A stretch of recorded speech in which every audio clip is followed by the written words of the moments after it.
So what are the main obstacles of building and maintaining a personal learning environment? Um, I would say priority.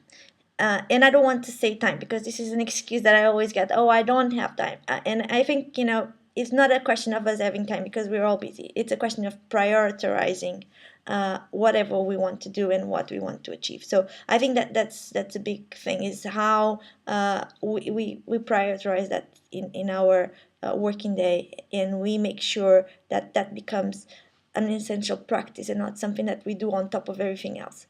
Um, and right now that I'm writing up my PhD, you probably, those that follow me on Twitter probably noticed that my engagement on Twitter has decreased, and that has been done on purpose because there's so much information coming through that channel that I would be there for hours and I wouldn't be doing the writing up.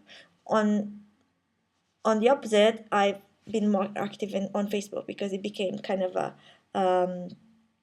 a way of kind of a channel where I vent and where I can actually just post some fun stuff as a break from the writing. So it's not a space where I go to collect like serious information. It's just like more for me a space of chilling out. So I think that's the biggest challenge. I know, based on the research that I've been doing, and also the work that I do with academic staff, I know that the institution can be really a barrier, and that applies especially in terms of research, because so far not the what you do online is not really considered proper research in most cases. So if you blog, you can blog every day, but if you don't really convert that into a paper, then it might not, you might not be refable in the case of the UK, or your institution might think that you're actually just fooling around and not really doing what you're supposed to do. So those things can actually play against people professionally if they want to advance in their career. But on the other hand, if you do that, then you're more likely to write a better paper because you create that platform for feedback and discussion. So it's all about how we prioritize things and we balance things to make sure that we benefit from it. And there's a huge loads of, possibilities on the web, and the potential and the advantages are huge, and I would never discourage anyone from using it.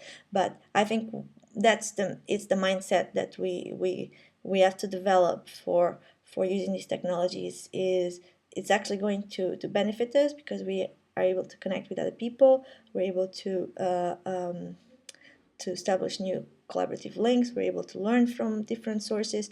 We're able to create a digital footprint for ourselves.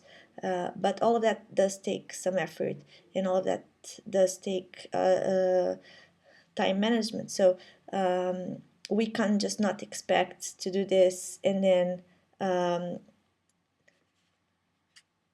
not do all the other things that we're expected to do. So we need to create this balance, and we need to create ways that we're not doing this as something extra, but how we're incorporating that in our